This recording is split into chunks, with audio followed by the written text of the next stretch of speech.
Number three, a lot of my lead gen sites initially, even right now, like the ones that just got built like a few months ago, they're getting hit up by like Home Advisor and Thumbtack or, some of these other marketers. So why not see if they need like a side hustle compared to their main hustle, right? They already contact business owners. So why not kind of flip the script on them? So those are like three strategies. Like I'll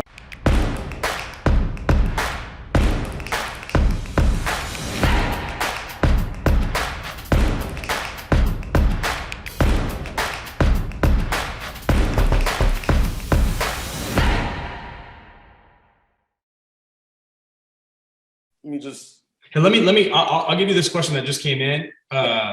James wrote this in. It says, he's at work, so he wanted to drop this into here, circle back to view it when he's off. My question would be for Dan, Ipe, and Damian. I have 30 total lead gen sites. I have 10 that are consistently getting leads. I haven't made any sales on them yet, and it's been challenged to juggle my day job with prospecting. In your guys' opinion, what would be some quick ways I could get my lead gens producing sites and get them rented out?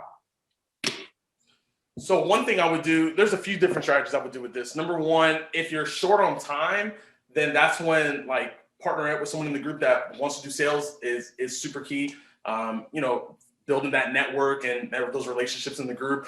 Two, Mike Mayer just dropped like a crazy like cold to sold email strategy that that's something I would do if I was short on time, because at least you can get your feelers out there.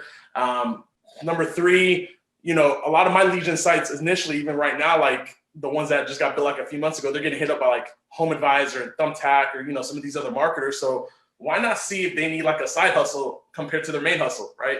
They already contact business owners. So why not kind of flip the script on them? So those are like three strategies like I would be doing. Plus, like I said, if you're short on time, the best thing to do is partner with someone that'll do the sales part for you since you're focused on the tech. So one thing I think is a really smart idea, especially if you're low on time. There's a few questions like low on time, because your day job to me is it's something that you're probably a little bit selling yourself, because for every 8 hours you spend at your day job, there's 16 hours available for other stuff. Obviously part of that's sleeping, but I think when you're motivated to get the job done and get those things paid and get out of your day job, those after hours or those weekends are good times to be able to utilize that time to have a conversation. At the very least, send an email. I don't know what kind of prospecting you've done, but I've watched a 12-year-old send an email to a business owner. They didn't know they were 12.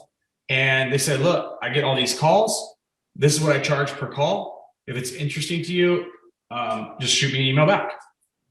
Like it does. Sometimes we overthink stuff and we get in our own way, and we don't allow ourselves to really, I think, receive the amount of money we deserve for all the leads that we're generating. So I think that's one way. The other way is like, look, if you have 10 producing lead gen sites, that's about a $10,000 minimum income, right?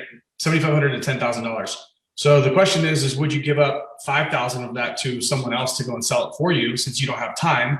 What would another $5,000, if let's just say they sold all 10 for $1,000 a pop, what would an extra $5,000 per month, $60,000 a year do for you to get you one step closer to leaving your day job?